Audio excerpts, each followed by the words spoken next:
Hello and welcome to my craft room.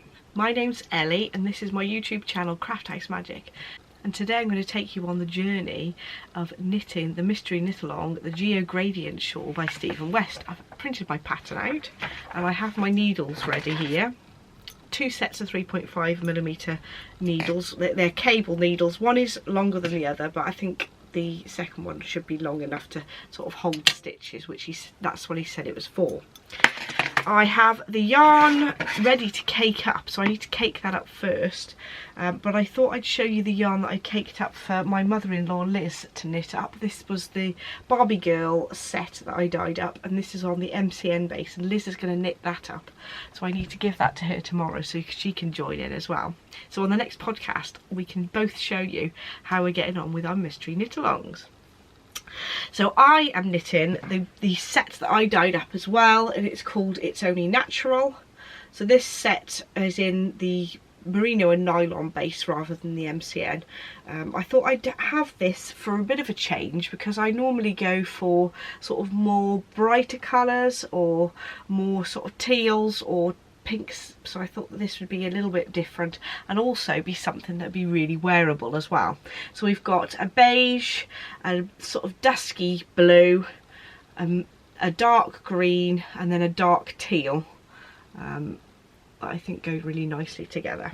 So I'm going to cake those up. I've got my ball winder and Swift ready to go, so here we go.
So I've caked up my yarn. My yarn is ready on there. You can see my toddler has been playing with them. Say hello, Jensen. Oh, bless you. He likes playing with the balls, stacking them, bless him. And he's already messed them up a little bit, so hopefully I'll be able to find the end. I have got Stephen West on the television. I've got the video. I actually skimmed along to the very end to see what the finished version looked like. What are you doing, monkey? Stop it.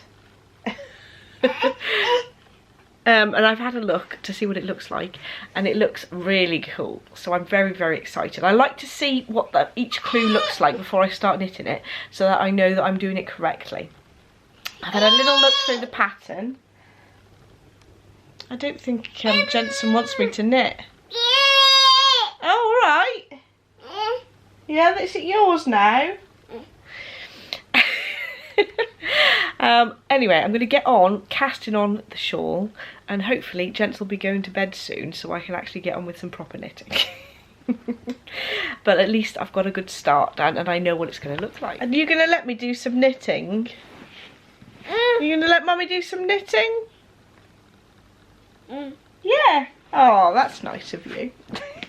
So I've got my yarn and needles ready. I've got my little assistant playing with this toy next to me, but it's a long tail cast on, so I'm going to cast on 36 stitches and get on with section 1. There are 8 sections in clue 1, so I'm hopefully going to check in with you after every section that I complete this evening. So let's see how I get on.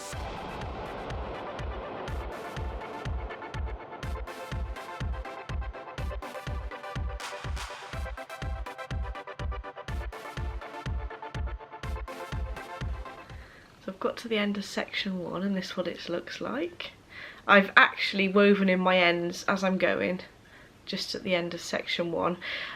Stephen suggests doing the weaving Stephen and weaving it in as you go along, but I prefer to just sew in my ends afterwards if I'm doing something that's double-sided like a shawl, because I feel like I can get a better tension with the sort of loose end on the edge. I can make sure that the edge is the right tension as I'm going to sew the end in, rather than when you're actually weaving it in as you go, you've not always got the right tension, and I always think that it looks neater if you do it in by hand, and I don't mind sewing in ends. So it's relatively simple, you can just keep knitting. It's basically the same repeat for all of the stripes, but obviously you're decreasing to a smaller stitch count the higher you go up.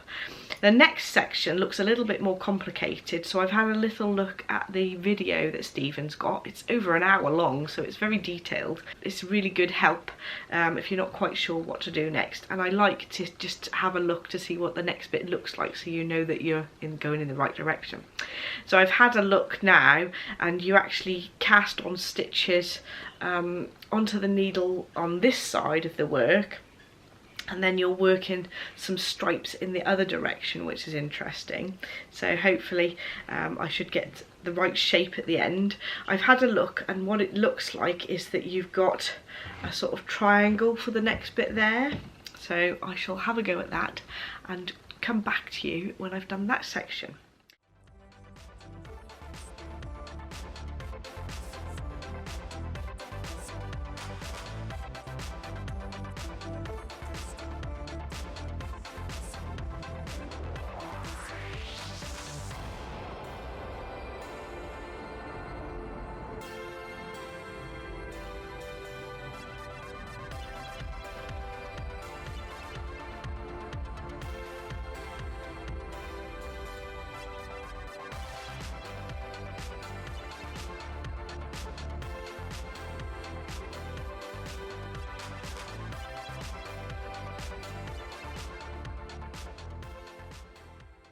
So I've now finished section 2, which is this bit. So section 1 was this bit here, and then I started doing these short rows to get these stripes here. The beginning of section 2 seemed a little bit confusing, so I did check the video, but actually just following the instructions exactly how it's written, it would work. Oh well, obviously, but it was a little bit, well, that's weird. So I had to watch the video and just sort of got my head around what it was supposed to look like, and then it was pretty easy, to be honest. Once you'd got to the point where it was sort of flush with this section, you picked up stitches and worked right the way across, and that was nice and easy knitting. Like, you could easily watch television and do that bit.